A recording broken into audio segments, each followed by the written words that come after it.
In today's video, I'm going to teach you how to use custom CSS in your Squarespace website. This process is simple, and by the end of this guide, you'll know exactly how to personalize your site's appearance with custom styling. So let's dive right in. First, log in to your Squarespace account. On the home page, click Login. For this example, I'll use the Continue with Google option. Just select the account linked to your Squarespace subscription, and you'll be logged in instantly. Once inside, you'll see a list of your websites. Click on the site you'd like to edit, and this will bring you to your main dashboard. Now, from the left-hand menu, go to Website Tools. Inside this section, you'll find an option called Custom CSS. Click it, and a new panel will open where you can start writing your CSS code.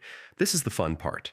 Here you can add styles to customize your site however you'd like, adjust fonts, tweak colors, resize images, or even add unique design elements that aren't available in the default editor.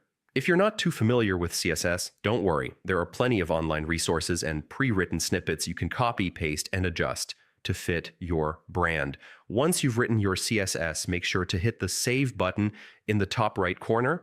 This applies your changes instantly so you can preview them live on your website. And that's it.